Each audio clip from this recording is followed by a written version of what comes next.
Siklus air adalah perputaran air yang berkelanjutan di bumi dan atmosfer yang melibatkan beberapa tahapan utama, penguapan atau evaporasi air dari permukaan bumi, kondensasi uap air menjadi awan, dan presipitasi yaitu hujan yang jatuh kembali ke bumi.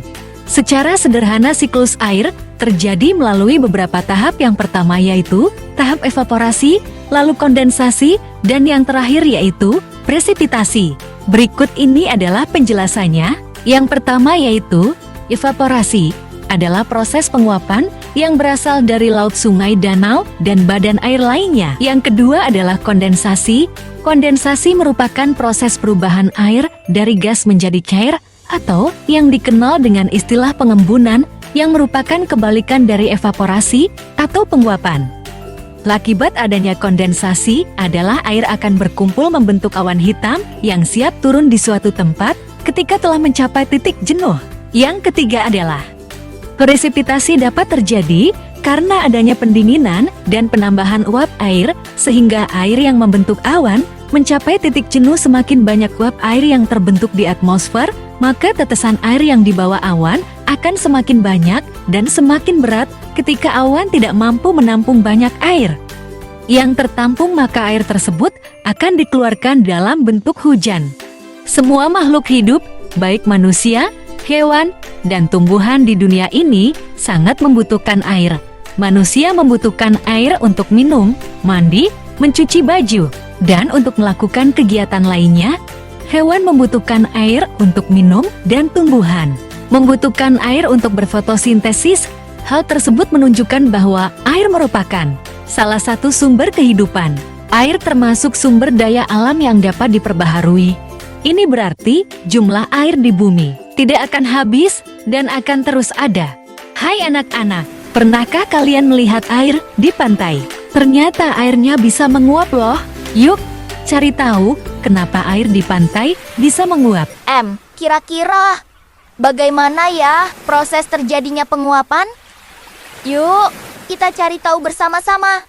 Jadi begini proses penguapan air laut. Matahari memanaskan air di laut.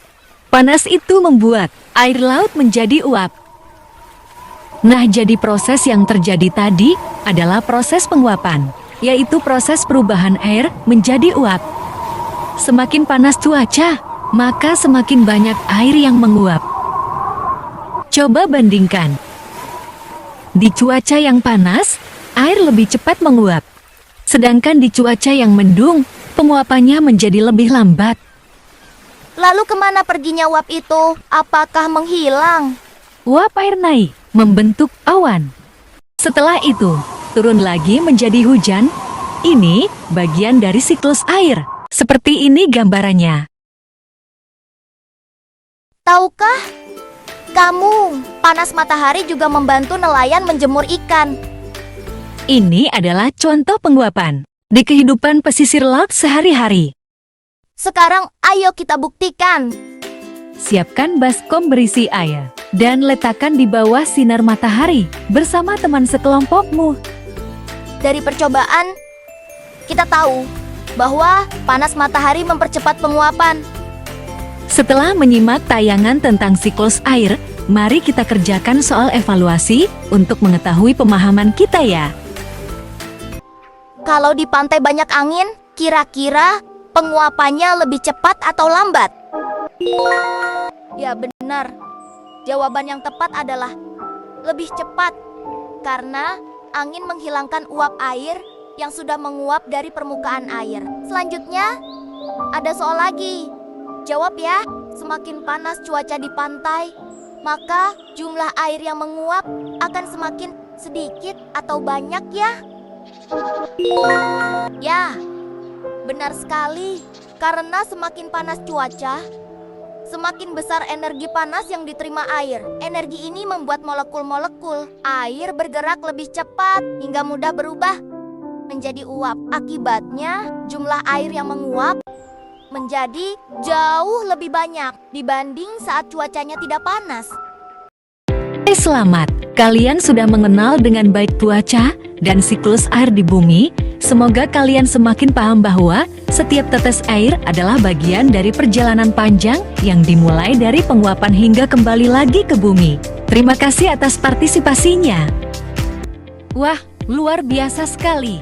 Setelah melihat perjalanan air tadi, sekarang kita jadi tahu bahwa air di bumi ini tidak pernah hilang. Ia hanya berubah wujud dan tempat. Dari laut, air itu menguap atau evaporasi, lalu menjadi awan melalui kondensasi, turun sebagai hujan atau presipitasi, dan mengalir kembali ke laut.